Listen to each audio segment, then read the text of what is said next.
What is up, beautiful people? Welcome back to my channel. My name is Alexis Kimberly if this is your first time here. In today's video, we are going to be talking about why your Texlaxed hair is breaking off. Now, tell me I'm not alone in this. I don't think I am, but sometimes you just feel like you're doing everything right. You're doing your moisture treatments. You're doing everything that you're supposed to do to take care of your hair, and yet your hair is just breaking off. So in this video, I'm going to be sharing with you guys 5 things that I think might be the root cause of that breakage. So you're definitely going to want to stay tuned to the end of this video for that. And in the meantime, definitely hit that like button and the subscribe button down below, as well as the notification bell, so that you can be alerted every time I upload a video every Sunday. All right, let's jump in. Now, the first thing that I want to talk about is improper relaxer treatments. Now, I am speaking mostly to those of you who self-relax, but this obviously applies to professionals as well.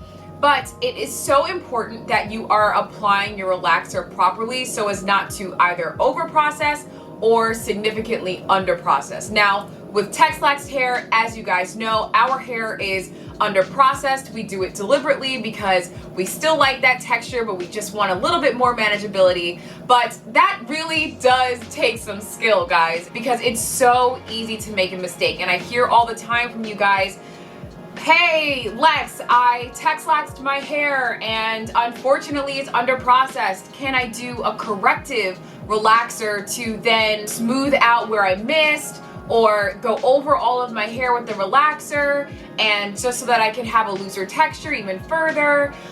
What do you suggest? And guys, honestly, I don't suggest doing a corrective relaxer yourself, because you only get this hair once, right? Until it grows out. Like, you only get one set of hair until your hair grows out. If you make a mistake, you are left with that. And if you decide to do a corrective relaxer, you really are running the risk of over processing your hair. The thing is that if you originally started with your Texlax doing a really patchy job, I mean, you trying to correct that is really, really, really risky. And I highly, highly discourage you guys from doing that. And so all in all, I say, don't do a Texlax by yourself. But if you're going to do that, you really need to think twice about corrective relaxing your hair, because you can really cause a lot of significant damage, irreparable damage, that is going to continue to cause breakage in your hair down the line. Now, on the topic of breakage, the next thing that I want to talk about is breakage and how sometimes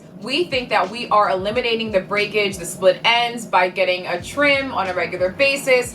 But sometimes, guys, the breakage is so significant that you can't just get a trim. You need to get a full-on cut, and you can kind of see in your hair where that line kind of is, where your hair really just starts to thin out. And really at that point when your hair is all at one length, there's no breakage, that's where you need to be cutting. But the problem is that we don't do that. We try to hang on to these itty bitty strands that are broken, that have split ends, and we try to hold on to them, not realizing that that breakage that you had at the very end of your hair is working its way up the hair shaft. And the more that it works its way up the hair shaft, the more breakage you're gonna get. No matter what kind of like little trim you get, it's not going to eliminate the breakage. At that point, you're gonna need a full-on cut. So my suggestion to you is to really take a look at your ends. Really make an assessment of whether your ends are healthy. Look and see if you have split ends, and just get rid of it. Get rid of those split ends. Don't say, oh, I'm gonna try to cut as I go. I'm gonna let my hair grow a little bit, then I'm gonna cut. Let my hair grow a little bit, then I'm gonna cut. I don't suggest that, because while you're waiting a little bit for it to grow, your hair is just continuing to break up the shaft. So just get rid of it, cut it. It's not worth it. We see through your split ends. We all see you. You're out here in these streets, and we know that you're just holding on to straggly ends. Just get rid of it. I feel like such a broken record saying this, but moisture is so important. You can almost never have too much moisture. But moisture is key. Moisture is key. Even when you feel like you have enough moisture, because I've been there. I'd be like, oh my God, I feel like I just moisturized you yesterday. Why are you dry today? Even if you did it yesterday, do it again.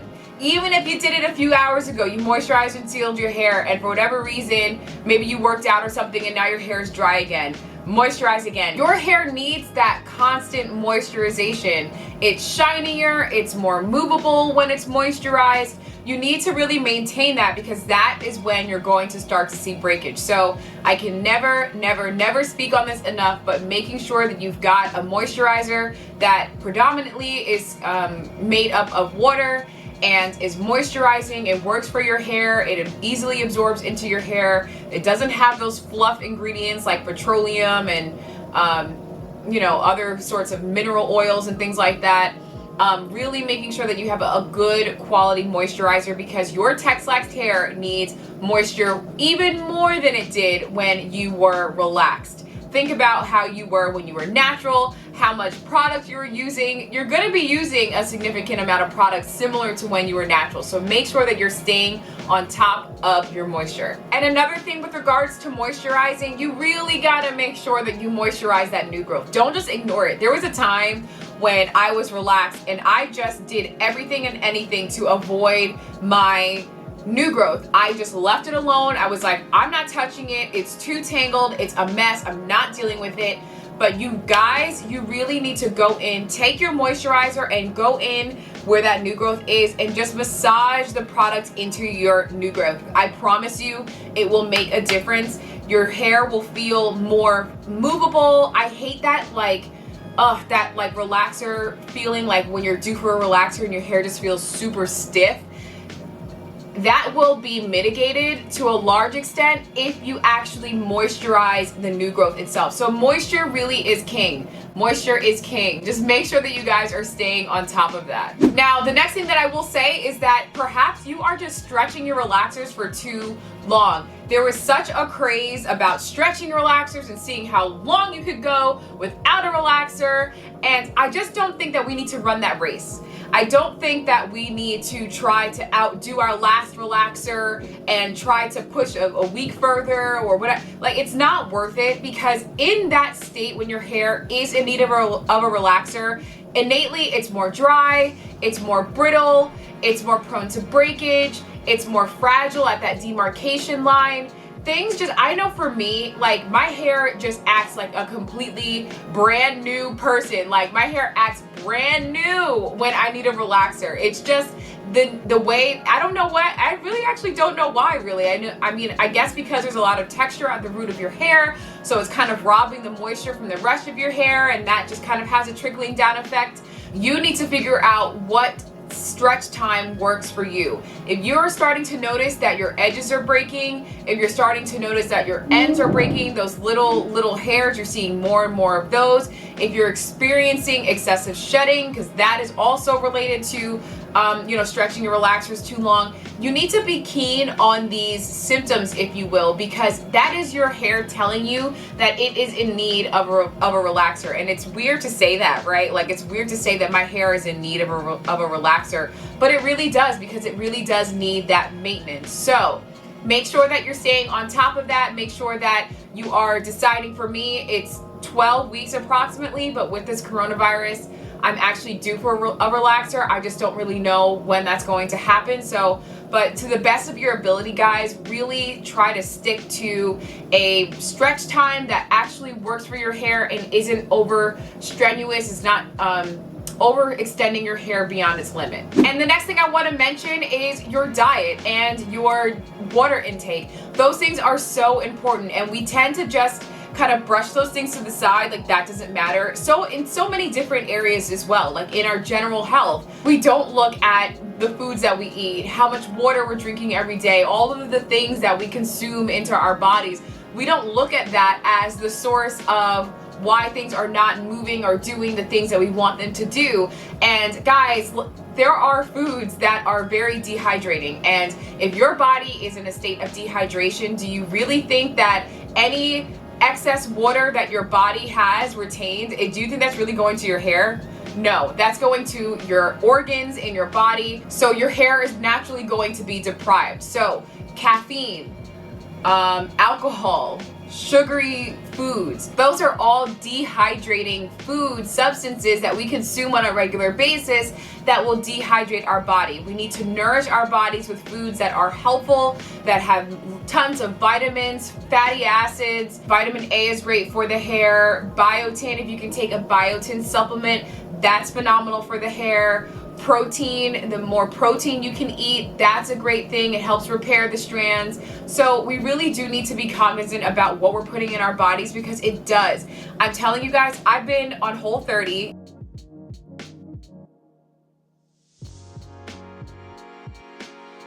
I don't really talk about like health and wellness or whatever here much, but like just an aside, I've been on Whole30 for almost 30 days now, and my skin, I'm obviously wearing makeup right now so you can't really see, but my skin looks so much better because I've eliminated the junk out of my diet. I eliminated sugar, I eliminated dairy, I eliminated grains, I eliminated a lot of things. My skin is doing so much better, and my hair too. I have so much more new growth this time around. I don't know if it's because of the supplements I'm doing, I don't know if it's because of the Whole30, I don't know, but I have so much more new growth. My hair feels great, my skin looks great.